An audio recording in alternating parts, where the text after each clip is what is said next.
Ladies and gentlemen, we're seeing a very calculated move of Washington, right under the armpit of Southeast Asia, as gunfire at the Cambodian-Thai border. Just calm down. But the scars of the conflict have not yet healed. It's a huge flow of money from across the globe are flowing here under conditions that are not simple. The US State Department has officially announced will provide a financial package of 45 million United States dollars for both Cambodia and Thailand. The stated purpose sounds very human. That's for these two neighboring countries committed to the peace agreement signed on 7/2025. But if you and I look at how this money is distributed, we will see clearly the hand of soft power. It's operating in a very sophisticated way. According to information from Reuters, U.S. Assistant Secretary of State for East Asia, Marco Daru announced, this money is to support the two governments have implemented the peace agreement, paving the way for prosperity and stability. Specific 15 million United States dollars. It will be used to stabilize the border, help communities recover, and support innocent people had to be evacuated because of the conflict. Another 10 million United States dollars for demining workers. The hidden dead are still lurking underground. And especially the remaining 20 million United States dollars will flow into anti-fraud initiatives and drug trafficking. Why does Sao have an anti-fraud section here? Please, sir, President Donald Trump's administration has made clear online scam centers located in Southeast Asia are directly targeting the pockets of American citizens. It's not just aid. This is a transnational crime purge under the guise of diplomacy. However, material money. Can we extinguish the flames of hatred? Here's another story. Actually in the field is painting a grim picture. And obsessive. Just last month the border clashes burst out again, breaking the fragile silence. After only 6 weeks since the ceasefire was signed, under the medium of President Donald Trump himself and Prime Minister of Malaysia. Harrowing memories of the 20-day battle. It was still there at the end of last year. 101 people were killed. More than 500,000 people on both sides of the border were leaving behind abandoned homes and gardens to escape the firecrackers. It's not just the soulless statistics. These are the tragedies of separation. That 01 words that describe. Now Phnom Penh is getting tough. The Khmer Times reported that Cambodia had requested emergency convening of the Joint Committee on the demarcation of land borders in Thailand. And Cambodia is called JBC for short, to accelerate the demarcation of borders. They accused Bangkok of obstructing the people. Return to your old home despite the 27th of December 2025. Let's imagine this scene. In 6 villages in Ban Than Minh Chey province, Thai soldiers, accused of erecting barbed wire fences, used containers and old tires to turn the homes of Cambodians into military fortresses. There are 10,000 people who are struggling in refugee camps indefinitely. He looked at his house, but couldn't he go back? It's the pain of helplessness. Deputy Prime Minister and Minister of Foreign Affairs of Cambodia, Praxicon, had to speak out loud. Request an emergency meeting in Siam province right this January. But in response, Thailand postponed the meeting for reasons. Internal procedures. The emergence of cash flow from the US at the moment. It's no different than using dollars to buy stability. Washington wants a Southeast Asia that silences the gunfire. Save your hands for other fronts. But historical contradictions and territorial disputes between Cambodia and Thailand are deep wounds that don't heal easily. The US is trying to play the role of arbiter. But is their whistle powerful enough? When the two fighters on the radio are still on fire, want to rush into each other, the answer is still ahead.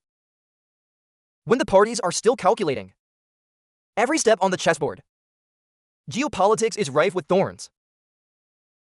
Ladies and gentlemen, if you're in Indochina, Americans use money to build influence. In South America, they're using power to determine the energy game. An uncompromising statement from the White House tore down all the curtains.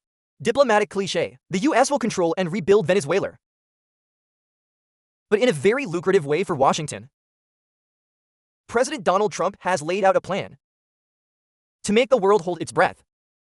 He said the United States would monitor it directly. Venezuela is not in 3 months or 6 months. It's a much longer period of time. The ultimate goal is oil. The White House did not hesitate to disclose: we'll take and use oil, causing oil prices to drop, and give money to Venezuela, what they desperately need. This is a tectonic shift. The US is no longer outside the passive embargo. They're directly jumping in. Control the flow of energy of the country with the word quantity. The world's largest crude oil. Donald Trump confirmed: we're starting to make money for America by seizing oil resources that are subject to be punished. Venezuela specifically had to hand over 3,050 million barrels of heavy crude to sell at US-controlled market prices. It's actually a 3-stage plan that US Secretary of State Marco Rubio presented to Congress. It's taking over Venezuela's oil sales indefinitely. The most amazing thing about this move: it's not oil. It's a political shift, full of Washington's calculations. Instead of continuing to support Maria Corina Machado, the opposition leader has just been awarded the Nobel Peace Prize. It's a symbol of democracy. The Donald Trump administration choose to shake hands with reality. They're working very well with Delcy Rodriguez. He was vice president under Nicolas Maduro. He is now recognized by the United States as interim president. Why did this sudden change happen? The answer lies in the 2 words benefit. Mrs. Machado has an ideal, but Mrs. Rodriguez and the old machine, who holds the keys to the oil wells? Donald Trump declined to comment on Machado. Foreign Minister Marco Rubio, however: I am in constant contact with Mrs. Rodriguez. This is the pinnacle of pragmatism. There are no permanent allies. There is no permanent enemy. Only the national interest is permanent. US needs cheap oil to curb domestic inflation. And they're willing to work with any AI can provide that. What about China, the largest creditor and a longtime partner of Beijing? Caracas are being pushed into a pincer battle. US Energy Secretary Chris Rice has stated bluntly that there is room for China to do business, but Washington will never for Beijing to wield great influence in America's backyard. The message is clear: the US has control of the oil valve. China can buy oil. We have to play by American rules. China's presence in Venezuela will only be accepted as long as the US is the absolute dominant power. This has Beijing deeply worried. Although Venezuela, that's about 4% of China's oil imports. But the loss of self-determination and strategic influence here, it's a painful blow in its ambition to diversify its energy supply. American oil giants like Chevron, Conoco, Phillips, and ExxonMobil are making their way back to Venezuela. However, experts warn that's at least $10 billion a year for 10 years to revive this crumbling oil industry. A long and expensive gamble. But with the United States at the helm, they're rewriting the global energy game. Force both allies and opponents. Let's look at Washington before making any decisions. Silence on the diplomatic surface is hiding the violent underground waves of the war. List of resources where the strong will make the rules. Ladies and gentlemen, if you're on land, the sanctions are documents. Cold papers. On the sea, they turn into choking chases. It's no different than Hollywood action movies. It's a dramatic event that just happened in international waters. The US no longer warns. They were officially out. Pressure on the water. Hot news from the U.S. European Command, also known as EUCOM, has just issued a notification. Giant oil tanker bearing the name Sailor. Her old name was Beller, and she was arrested. This is not a normal arrest. Violation of maritime safety. It's a blow to the Moscow's pocket. Let's imagine the harsh backdrop of the North Atlantic, where the silver waves roared the U.S. Sea.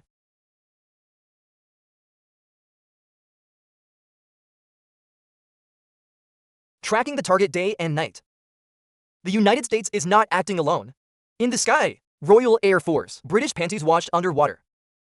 The ships of the British Navy tightened the siege. Secretary of Defense John Healey, he couldn't hide his pride to claim that this is a demonstration of skill and the professionalism of your armed forces in assisting the Allies in stopping the Marinera. Why this ship became the target of Gao's relentless pursuit? The answer lies in its black background. According to allegations from Washington, Marinera is actually Beller, a ship that's on the sanctions blacklist, but deliberately changed the name, repaint the shell, and turn off the locator to hide. Deputy Assistant Secretary of State Jeffrey Payert exposed this trick with an ironic statement that they're basically trying to pretend it's a Russian oil tanker to avoid the sanctions. But this time the Mandarin's thick skin had sharp nails. It's worth mentioning that this arrest, it didn't go smoothly. In the silence of the ocean, according to intelligence sources at the time, the Marinera access to Russian submarines and warships. It's believed to be loitering nearby to perform a secret escort mission. The tension has been pushed to the extreme. Just a wrong calculation, a trembling finger on the North Atlantic trigger, could have exploded into a real battlefield.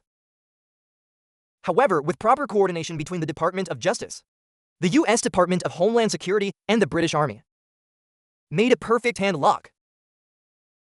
The ship is under control, the crew is under control, and all the oil on board, which Russia is eager to sell off for foreign currency,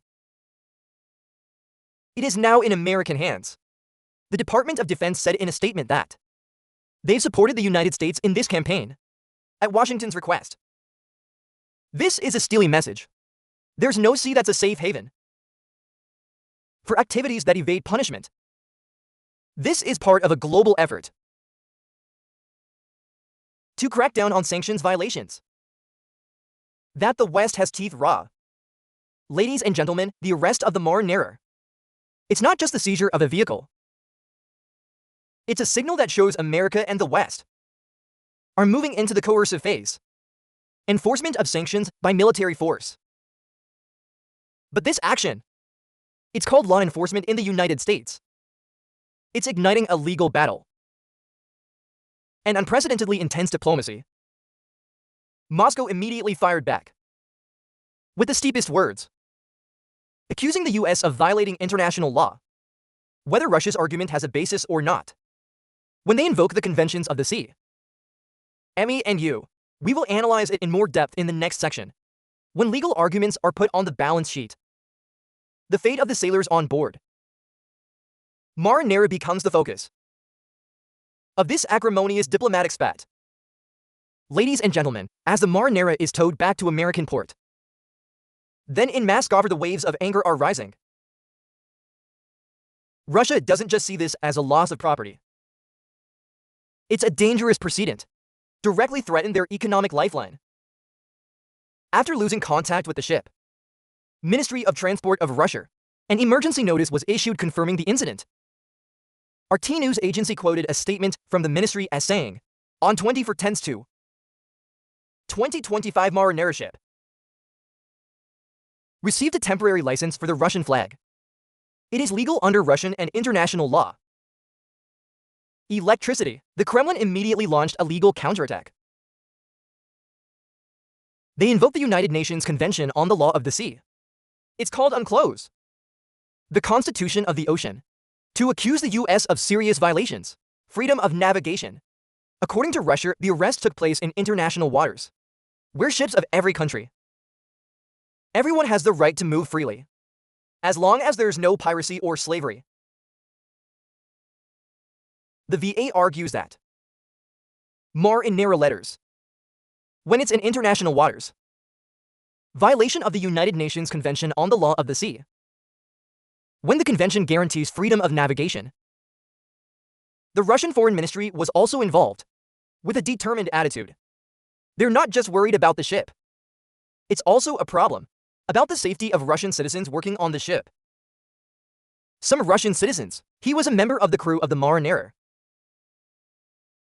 It is now in the hands of American forces. The Russian side declared, "We call on the United States to ensure humane treatment and respect for captured sailors. Allow them to return home as soon as possible." This is an implicit warning message that if the US dares to touch Russian citizens or treat them badly, consequences will be immeasurable, and diplomatic relations are already frozen. It will break even more. Ladies and gentlemen, this is the crux of the problem that you and I need to take a close look at. The Marinera incident was a fiery VA encounter between two reference systems.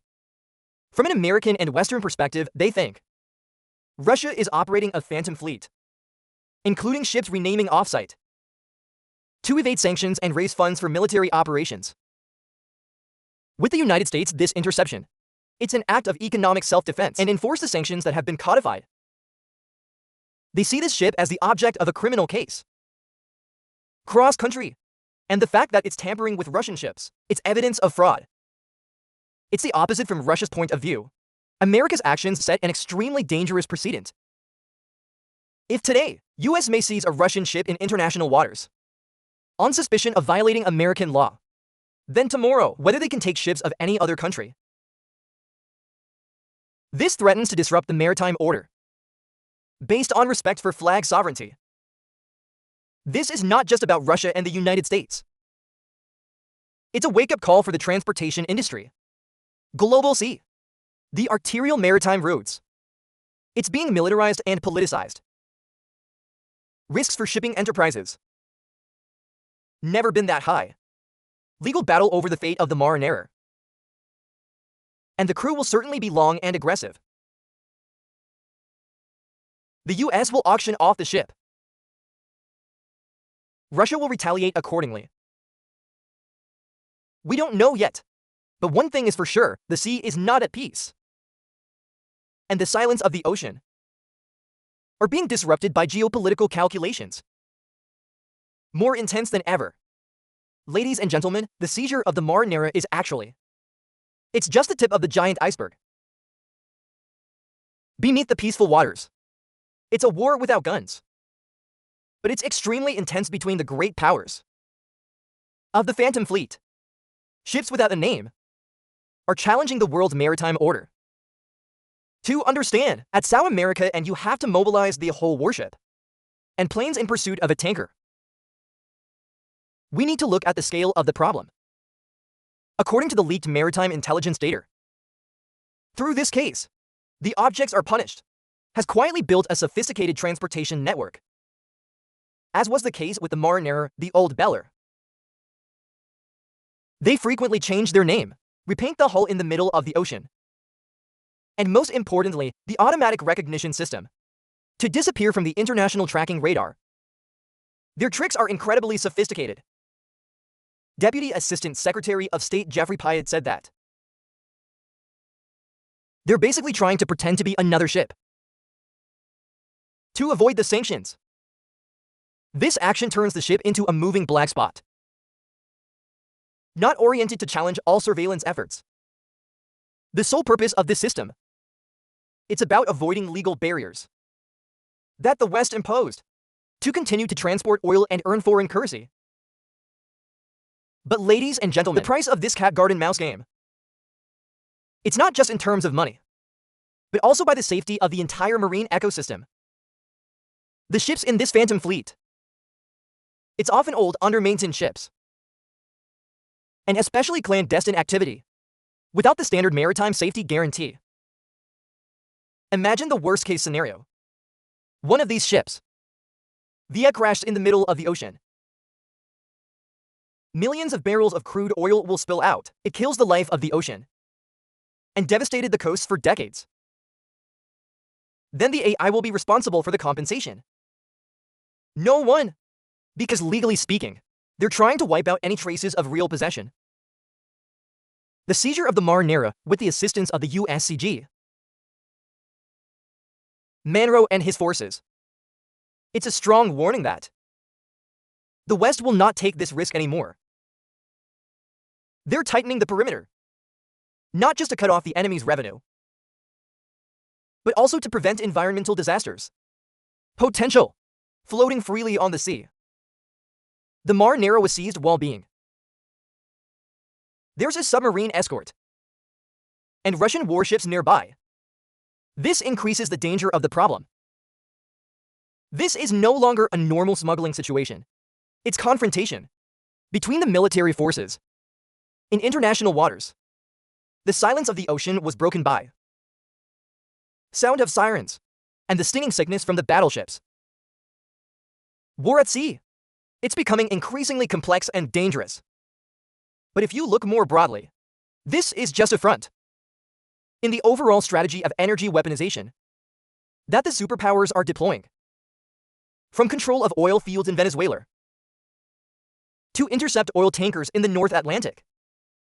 It's all in a larger chessboard, where the energy is that the king decides to win. Let's go to the next part. To decipher this energy hegemony ambition, when these macro calculations are coming to light. Ladies and gentlemen, there's an invisible link, but extremely durable, between President Donald Trump's statement about Venezuela and the seizure of the Mar Nera in the North Atlantic. It's not just random events. It's the complete puzzle of a new doctrine. Energy is not just an energy commodity, it's power. Let's reassemble the data that I analyzed. In South America, Washington announces it will rebuild Venezuela and directly control the flow of the nation's oil. It's the largest number in the world. They've dismissed the ideological elements, ready to work with people, used to be considered a rival as long as it got hold of the oil valve. President Donald Trump has made it clear that we're going to take and use oil. It will bring oil prices down. In the North Atlantic, they're using military force to stop the flow of Russian oil. The competitors, directly on the energy market, through the capture of the Mar Nera. These two actions make for a perfect grip. The US wants to pump more oil from Venezuela into the market to cool down gasoline prices in the country, serving the economic interests. Other side, they want to strangle their geopolitical rivals' revenues. This is a pragmatic strategy applied in the most radical way. In the field of energy, U.S. Secretary of Energy Chris Wright did not hesitate to say that the law is respected. The U.S. controls the flow of oil.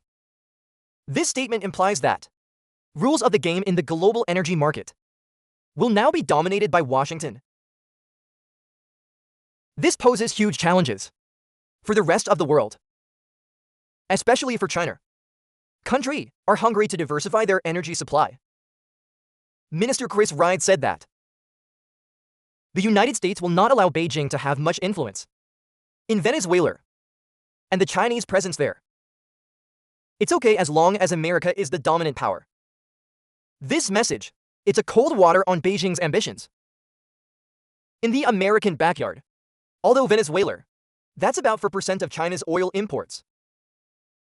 But the loss of self-determination and strategic influence here, it's a painful blow. The United States is establishing an order in which other countries, whether allies or partners, you will have to adjust your strategy to match the control. American energy flow. In that context, silence in the financial markets. It's just temporary before the big storm. American oil companies like Chevron and ExxonMobil, they're heading back to Venezuela with calculations of billions of dollars. This race isn't just reshaping the energy map. It also directly impacts the position of the US dollar in international transactions, painting the world 2026. That's coming up with these intense contrasting colors. The soft power of diplomacy is giving way for the hard power of resource control. But between those macro calculations, where will the future of oil prices go? What do we need to do in Vietnam before these waves to protect the national interest? Please continue to follow the final sections of the program to find out the sentence. Ladies and gentlemen, it's one of the most fundamental principles of economics is supply and demand. When President Donald Trump announced he would take and use of Venezuela's oil to get oil prices down, you're launching a blockbuster into the market. Global finance. But in the geopolitical world, what's the action? There will also be jets. America is playing a serious game. Inflation is the #1 enemy of the US economy and Europe throughout the years. And energy prices are at the root of the problem.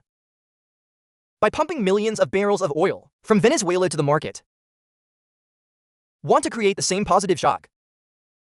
Lower oil prices mean, with gasoline prices at pump stations in the US, reduction transportation costs fall and inflation will be restrained. This is a double-shot arrow. Just save the economy in the country. It's a huge source of foreign currency that Russia uses to sustain its operations. If America succeeds in the recovery of Venezuelan output, 2 to 3 million barrels per day, like the golden age of crude oil brand, may slide without breaking, falling below $60 a barrel.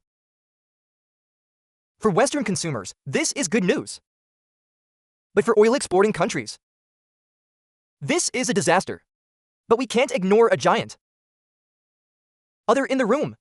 It's the Organization of Petroleum Exporting Countries and Partners, also known as OPEC Plus led. Are Saudi Arabia and Russia? Will they accept American manipulation? Oil prices by will or not? The answer is definitely no. OPEC has repeatedly demonstrated they're willing to cut production to keep oil prices high, securing the national budget. A production war could break out if the US pumps Venezuelan oil raw open. Plus, they're probably squeezing their oil valves to balance the market. This is going to create a very intense tension that made the oil price chart in 2026 to become wiser. It's like the heartbeat of a sprinter. More countries in the emerging bloc. Nor will I stand watching. My silence is broken. The United States openly controls a country's resources. As sovereign as Venezuela, will promote these countries, accelerate the process of reducing dependence on the US dollar. They're going to find a way to trade oil in local currencies. How to avoid US debt in the future? US Energy Secretary Chris Rice has said that the US will control the flow of oil, and the law is upheld in the American way. This statement, as a bold assertion of unipolar order. Washington wants to rebuild. But the world has changed, and resistance from the other poles will create intense undersea waves. We're standing at the threshold of a restructuring of the global energy order. Old alliances can break down, and new partnerships will form based on vital interest in the resource. In this storm, which country can stay out? The silence before the storm is over. And now it's time for the pieces on the energy chessboard began to move at breakneck speed. So these macro fluctuations, how does it affect our rice cooker? What does Vietnam need to face the challenges from oil price fluctuations and the lessons of sea and island sovereignty? The answer will be in the last part. As you and I look back at the picture and learn lessons in your own blood. Ladies and gentlemen, this is the last part of the special bulletin on NBC International News. From the Cambodian story, Venezuela until the marinara. We see the world is running according to the harsh laws of power. But Vietnam, with its position and bravery, always know how to find your own way. Let's first look at the economic impact. Vietnam is a country that has just exported crude oil, but it's mostly imported into finished oil and input material for production. If the oil price scenario drops, happen due to supplies from Venezuela, the US has cleared this up. It's basically positive for our economy. Lower oil prices will help curb inflation, reduce transport and logistic costs, vital factors for an economy. It is as open and dependent on exports as Vietnam. However, unpredictable fluctuations in exchange rates and geopolitical. It's also about energy security. The US has tightened sanctions, and control of maritime routes reminds us about the importance of diversifying supply. You can't depend on a single market. Flexible bamboo foreign policy. Be friends with everyone. But it's not up to AI to keep proving Kim is the best. Help Vietnam maintain balance, keeping the fast currents of the times. The story of the marinero and legal disputes over the UNCLOS Convention on the Law of the Sea. It's also a deep reminder about the rule of law. Is a maritime country Vietnam. We have always supported freedom of navigation, but firmly oppose any use of force left with international law. We protect sovereignty, not just by inner strength, but also by the power of reason and the support of the international community, based on the 1982 Law of the Sea Convention. Look at Cambodia and Thailand, where the gunfire stopped, and people still can't go home. The more we appreciate the value of peace, the stability that Vietnam has. While the neighbors are in dispute, we're focusing all our energy for economic development, political stability.